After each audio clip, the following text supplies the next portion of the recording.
প্রত্যেকদিন ভাবা সত্ত্বেও তোমাদের সাথে ব্লগ শেয়ার করা একদম হচ্ছে না, তাই ঠিক করলাম আজকে মিনি ব্লগ শেয়ার করেই ছাড়বো।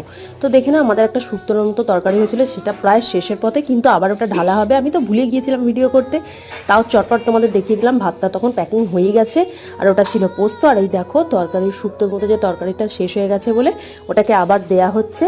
এবং প্রত্যেকে প্যাকিং প্রায় হয়ে গেছে। তোমরা যারা আমার ভিডিওটা নতুন দেখছো, প্লিজ আমার চ্যানেলটাকে সাবস্ক্রাইব করে দিও, পাশে থাকা বেল আইকনটাকে অবশ্যই টিপে দিও। তোমাদের সাপোর্ট ছাড়া আমি এত দূর আসতেই পারতাম না। অনেক ভালোবাসার জন্য, এত সুন্দর করে আমাকে মানে কি বলবো, সাবস্ক্রাইব করার জন্য আর আমার পাশে থাকার জন্য তোমাদের অনেক অনেক অনেক ভালোবাসা। আর এইভাবেই পাশে থেকো, আর প্লিজ এই ভিডিওগুলোকে একটু শেয়ার করে দিও।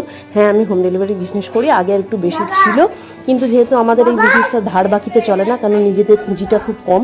পুঁজি থাকলে হয়তো হতো, কিন্তু টানা একটা সপ্তাহ কিংবা টানা 1 মাস 15 জন 20 জন করে তো খাওয়ানো সম্ভব নয়। এটা তো হোটেল নয়, এটা হোম ডেলিভারি। প্লিজ